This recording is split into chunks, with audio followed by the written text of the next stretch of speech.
আলেম শয়তান। এটা হলো উত্তর।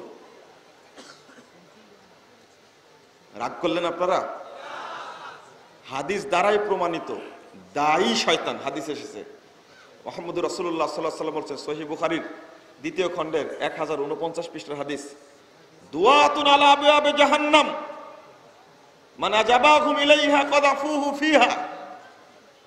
অসংখ্য দায়ী আলেম জাহান্নামের দরজায় দাঁড়িয়েই বলবে, এইদিকে আসো, এইদিকে আসো। আল্লাহ রাসূল বললেন যে যারাই এই সমস্ত আলেমের ডাকে সাড়া দিবে, দায়ীদের ডাকে সাড়া দিবে, তারা তাকে ধরে জাহান্নামে নিক্ষেপ করবে। ইয়াহদুনা বিল হক, তারা হক পথে পরিচালিত হবে।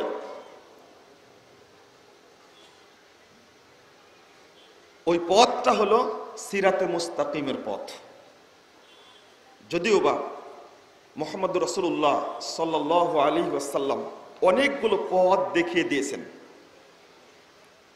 পথ আঁকিয়ে দেখিয়ে দিয়েছেন, রেখা টেনে দেখিয়ে দিয়েছেন যে কোনটা সঠিক আর কোনটা বেঠিক। মুসনাদ আহমদ একটা হাদিস এসেছে, 4142 নম্বর হাদিস। রাসূল সাল্লাল্লাহু আলাইহি ওয়াসাল্লাম একদিন একটা দাগ টানলেন, টানার পরে বলছেন, হাদা সাবিলুল্লাহ, সোজা দাগ টেনে বলছেন এটা আল্লাহর রাস্তা। সুম্মা খাত্তা খুতুতান আন ইয়ামিনিহি ওয়া আন শিমালি, ওই দাগটার ডানে এবং বামে আরো দাগ টানলেন। টানার পরে বলছেন, ওয়া হাদিহি সুবুলুন আলা কুল্লি সাবিল শাইতানুন ইয়াদউ ইলাইহি, এইগুলো এক একটা রাস্তা, তবে প্রত্যেক রাস্তায় শয়তান বসে আছে, শয়তান তার দিকে ডাকছে। এই শয়তান কোন শয়তান?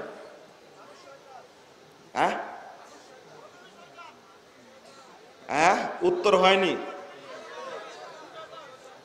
কোন শয়তান? আলেম শয়তান। এটা হলো উত্তর। রাগ করলেন আপনারা?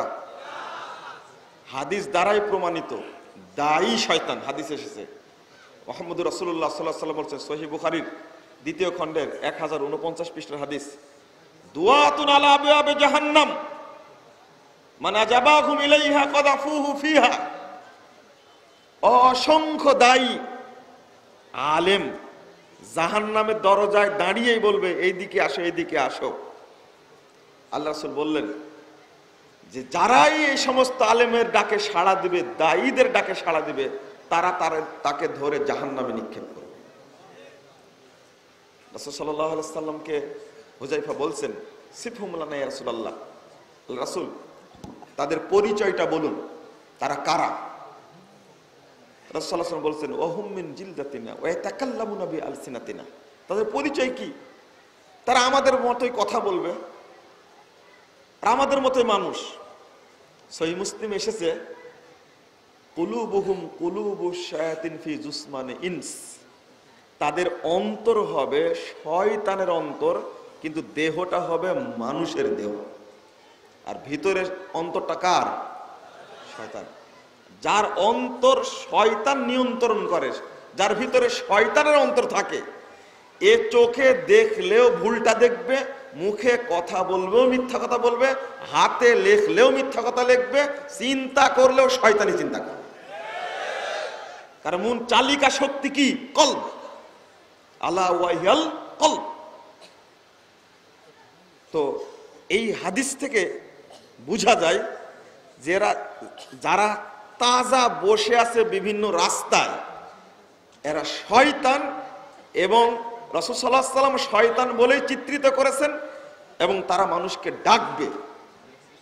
রাসূল সাল্লাল্লাহু আলাইহি ওয়াসাল্লাম এই দলিল পেশ করতে গিয়ে বলছেন যে সূরা মায়েদা না সূরা আনআম 153 নম্বর আয়াত পাঠ করে বলছেন, ওয়া আন্না হাযা সিরাতি মুস্তাকিমা, সোজা দাগটির উপরে হাত রেখে বলছেন, নিশ্চয় এই সোজা রাস্তাটি আমার রাস্তা, ফাত্তাবিউহু, তোমরা এই রাস্তারই অনুসরণ করবে, এই রাস্তাতেই চলবে, ওয়ালা তাত্তাবিউস সুবুল, অন্য রাস্তার অনুসরণ করো না। যদি করো ফাতাফাররাকা বিকুম আন সাবিলি, তাহলে এই সঠিক রাস্তা থেকে তোমরা বিচ্যুত হয়ে যাবে, জাহান্নামের রাস্তায় তোমরা চলে যাবে। নাউজুবিল্লাহ। তো হক পথটা চিনে আগে বের করতে হবে আপনাকে আমাকে। আপনি মনে করবেন যে কোনো একটা পথে চললেই হবে না, এই ধারণাটাই ভুল। সিরাতে মুস্তাকিমটা আপনাকে খুঁজে বের করতে হবে। পবিত্র কোরআনের সবচেয়ে ফজিলতপূর্ণ সূরা সূরাতুল ফাতিহা, এই সূরার শ্রেষ্ঠ আয়াত হলো কি? ইহদিনাস সিরাতাল মুস্তাকিম। প্রত্যেক সালাতে, প্রত্যেক মুসলিম প্রত্যেক রাকাতে এই সূরা পাঠ করে থাকে, আর এই সূরা পাঠ না করলে সালাত হয় না। স্পষ্ট। মানে সে সিরাতে মুস্তাকিম চায়নি, তার বাকি ইবাদত তো কবুল হবে না। প্রথমত আলহামদুলিল্লাহি রাব্বিল আলামিন, এটা তাওহীদে রুবুবিয়্যাহ। আর রহমানির রহিম মালিক ইয়াউমিদ্দিন, তাওহীদে আসমা ওয়া সিফাত। ইয়্যাকা না'বুদু ওয়া ইয়্যাকা নাস্তাঈন, এটা তাওহীদে উলুহিয়্যাহ। আগে তাওহীদের স্বীকৃতি দেইনি আমি, এরপরে আমি বলিনি ইহদিনাস সিরাতাল মুস্তাকিম, আল্লাহ তুমি আমাকে সরল সোজা পথ দেখাও। এটা তো আল্লাহকে বলিনি, তো আমার ইবাদত কবুল হবে কি করে? প্রথমে আগে তাওহীদের স্বীকৃতি দিতে হবে, সিরাতে মুস্তাকিম চাইতে হবে। সিরাতে মুস্তাকিমের উপরে না আসা পর্যন্ত কোনো ইবাদত করে লাভ হবে না, কোনো ইবাদত কবুল হবে না। আর ওইটাই দেখিয়ে দেওয়ার দায়িত্ব আলহামদুলিল্লাহ আহলে হাদিসগণ পালন করে, ইতিপূর্বেও করেছে, এখনো করছে, ভবিষ্যতেও করবে ইনশাআল্লাহ। এখনো একটা অভিযোগ আছে বাংলাদেশে, এক শ্রেণীর বেদাতি নামধারী আলেম, তারা যে এত মিথ্যা কথা বলে। অনেক যুবক ছেলেকে দেখি আমাদেরকে প্রশ্ন করে যে অমুক আলেম এই কথাটা বলেছে, এটাকে ঠিক, অমুক আলেম এটা বলেছে, এটাকে ঠিক। আমি বলি তুমি বেদাতি আলেমের বক্তব্য শুনতে যাও কেন? বেদাতিরা কুরআন সুন্নাহর জাত শত্রু, এরা আল্লাহর শত্রু, এরা নবীর শত্রু, এরা মুসলিম উম্মার শত্রু, এরা মুসলিম দেশের শত্রু। তুমি তার বক্তব্য শুনতে যাবে কেন?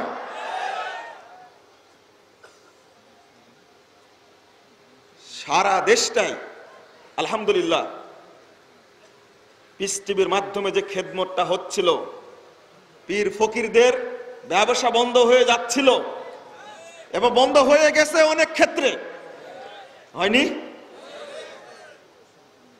আশ্চর্য হয় যে আলেম হিসাবে একটা বিশ্বের বড় একটা চ্যানেলকে বন্ধ করে দিল অভিযোগ দিয়ে, কিন্তু এই সমস্ত টুপিওয়ালা, দাঁড়িওয়ালা, আলখেল্লাওয়ালা, মাজার পূজারি, এরা স্টার জালসার বিরুদ্ধে কোনো কথা বলেনি, এরা জি টিভির বিরুদ্ধে কোনো কথা বলেনি, 14ই ফেব্রুয়ারি নোংরা দিবস সম্পর্কে কোনো কথা বলেনি, পহেলা বৈশাখের নষ্ট দিবস সম্পর্কে কোনো কথা বলেনি।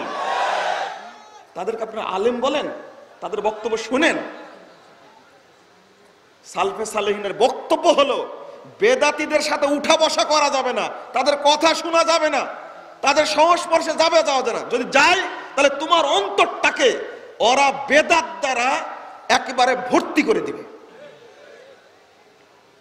আজকেও আমরা চিনতে পারিনি, তারাই বলে যে আহলে হাদিসদের সৃষ্টি হয়েছে উপমহাদেশে 200 বছর আগে। কত বছর আগে? এরা যে কত বড় মিথ্যুক, কত বড় প্রতারক, কত বড় ধান্দাবাজ, কত বড় দালাল আর ব্যবসায়ী, কল্পনা করা যায় না। অথচ তাদের কাছে গ্রন্থ আছে, শুধু মূর্খ মানুষকে প্রতারিত করার জন্য, ধোঁকা দেওয়ার জন্য এই কথাগুলো বলে থাকে।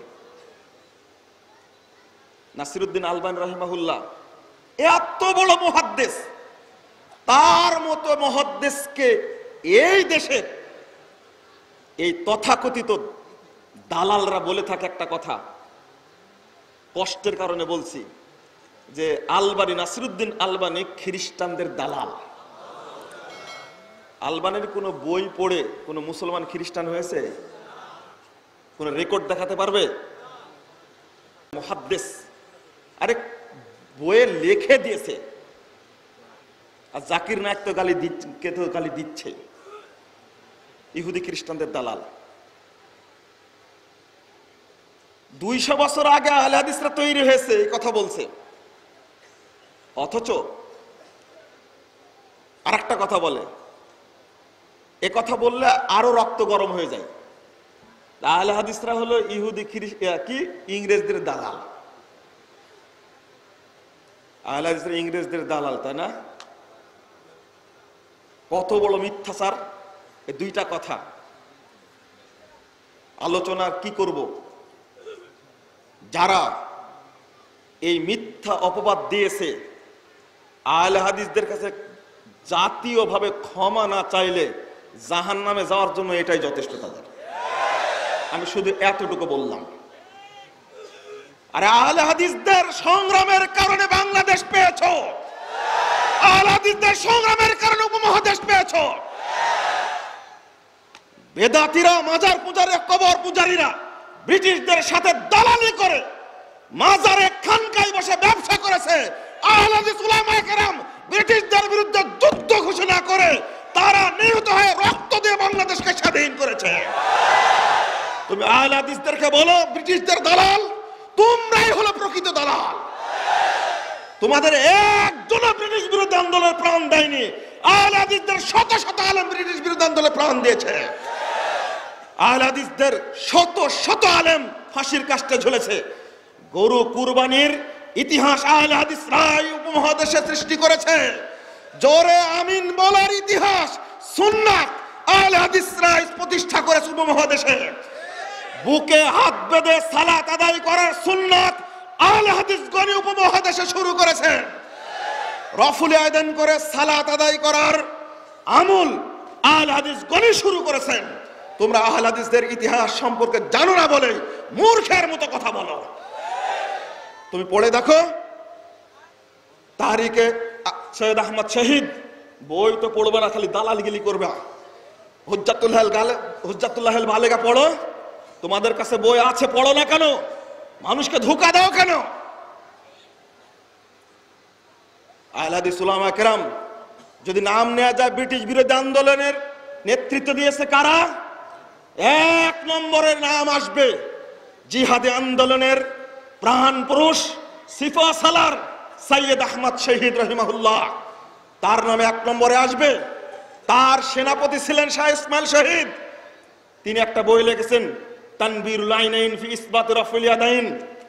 সেই বইয়ের মধ্যে সালাতে রফুল ইয়াদাইন করার ব্যাপারে যত ফজিলত, যত হাদিস সব তিনি একত্রিত করেছেন। আলহামদুলিল্লাহ, যারা উপমহাদেশে রফুল ইয়াদাইন করে সালাত আদায় করে তারা নিঃসন্দেহে আহলে হাদিসে কোনো সন্দেহ নাই। যদি শাহ ইসমাইল শহীদ রহিমাহুল্লাহ তিনি এই বইটা সেই সময় না লিখতেন, অনেক মানুষই জানতে পেত না। তিনি এই বইয়ের 39 পৃষ্ঠা লিখছেন। শেষে এসে বলছেন ফাতাদাব্বার ওয়ানসাফ, হে পাঠক, হে বন্ধু, তুমি একটু চিন্তা করো, তুমি একটু ইনসাফ করো। ওয়ালা তাকুম মিনাল মুমতারিন, তুমি সন্দেহবাদীদের অন্তর্ভুক্ত হও না। আউযু বিল্লাহি আন আকুনা মিনাল মুতাআসসিবিন, আমি আল্লাহর কাছে পরিত্রাণ চাচ্ছি। আল্লাহ তুমি আমাকে কোন দলীয় মাযহাবী গোলামির অন্তর্ভুক্ত করো না। আলহামদুলিল্লাহ, শাহ ইসমাইল শহীদ তার বইয়ের মধ্যে কথা বলে গেছেন। তাকবিয়াতুল ঈমান, যেটা পরবর্তীতে আরবি বের হয়েছে রিসালাতুত তাওহীদ, আমরা ওটার অনুবাদ করেছি তাওহীদের বার্তা নামে, শাহ ইসমাইল শহীদের বইটা। তার মধ্যে শিরিকের বিরুদ্ধে, মাজার পূজার বিরুদ্ধে, পুর পূজার বিরুদ্ধে, কবর পূজার বিরুদ্ধে, বেদাতের বিরুদ্ধে কি চমৎকার তিনি লেখনী দিয়ে গেছেন। তারা দুইজন, পাশাপাশি তার সাথীরা যারা, এনায়েত আলী, পরবর্তীতে এসেছেন বেলায়েত আলী, তিতুমির, এই সমস্ত ব্যক্তিবর্গ সবাই আহলে হাদিস আকীদা পোষণ করতেন। আলহামদুলিল্লাহ, লিখনি পড়লেই বলা যায় বেলায়েত আলীর বই আছে আমুল বিল হাদিস। আরে হাদিসের প্রতি আমুল ছিল না উপমহাদেশে। আহলে হাদিসগণ হাদিসের প্রতি আমুল করার জন্য মানুষকে উৎসাহিত করে বই লিখেছেন। তারাই ছিল ব্রিটিশ বিরোধী আন্দোলনের নেতা। কই তোমাদের তো পাওয়া যায় না? একটা নাম বলো, পাওয়া যায় না কেন? আহলে হাদিসদেরকে উল্টা দোষারোপ করো। দি ইন্ডিয়ান মুসলমানস বইটা একটু খুলে দেখো, খুব সুন্দর অনুবাদও বের হয়েছে। খুললেই তো পাওয়া যায় যে কারা আহলে হাদিস, কারা ব্রিটিশ বিরোধী আন্দোলন নেতৃত্ব দিয়েছেন, কারা আন্দোলন করেছেন বোঝা যায়।